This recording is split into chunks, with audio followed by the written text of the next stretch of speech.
Go!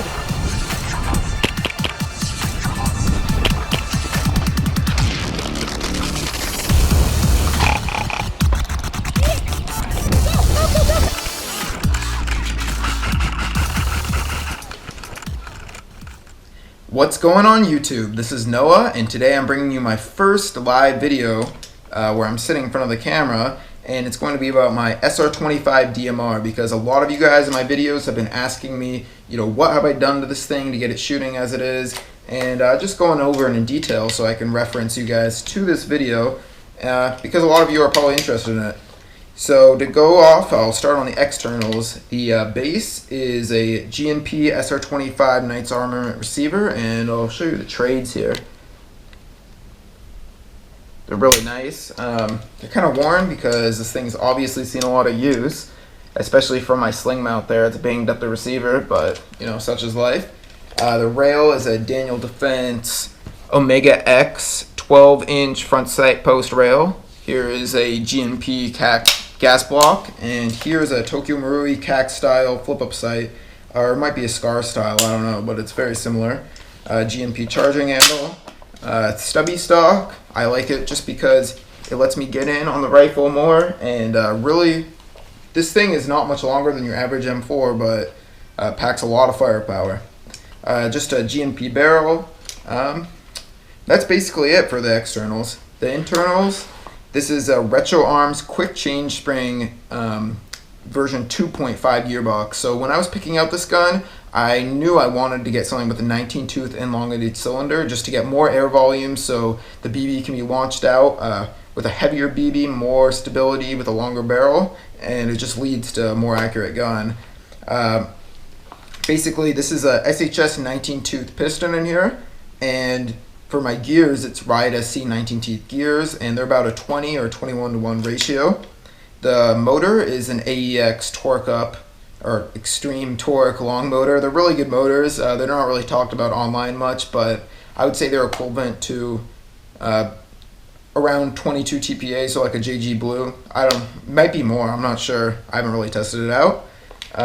Here's the semi, and the trigger is just an ACM trigger and ACM trigger contacts. I have no idea what brand they are. And you can hear a really loud audible reset, which I like a lot, especially when I'm shooting semi-auto.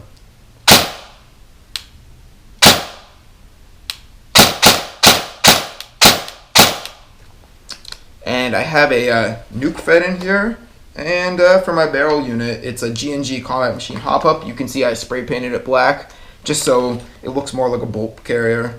I have a Mad Bull blue bucking that's flat hopped, obviously, because this gun is R-hopped with a 455mm Prometheus barrel that was R-hopped by HS5. The Clandestine Airsoft website used to sell those about 2 or 3 years ago, and I picked one up, and it's worked perfectly ever since. For my attachments, I have, one more thing, for my compression parts, I have Retro Arms compression parts for the nozzle cylinder head, and this is a Lone X cylinder. I like it because it's black, so it looks cool. I mean, let's not lie here. So the scope is a Simmons 3-9 scope, and on top I have a Bushnell red dot. So I used to have an RMR in my previous video, but I really like this Bushnell because the dot sits a little bit lower, and even though it's bigger and slightly heavier, it just is a little bit lower of a bore axis overall. The scope is actually zeroed to about 250 feet, that's not my maximum range, but that's my maximum range where I know I'm going to hit somebody for sure, and I don't have to worry about too much BB deviation. Like some of my shots, of course, it's taken me a lot of shots. I'm hitting people at 300 feet, but so this is 0 to 250, right about where the top of my hop-up goes. And this one right here is actually 0 to 75 feet, where a lot of places in California, the MED with this at 500 FPS is 100 feet, some places at 60 feet, so I have it just at 75 because if I'm taking those closer range shots, I'm usually using this.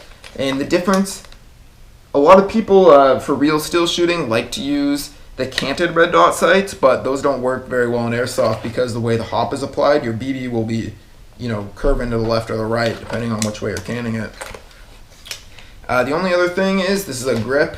obviously. I like to use both the mag bolt grip and the vertical grip depending on what situation I am in. And I mean, this grip is stippled too, you can see. I didn't do that. I don't know who did it, but they did a really good job and it's super comfortable. So if you guys have any more questions about my DMR, just leave me a comment and I will get back to you as soon as possible.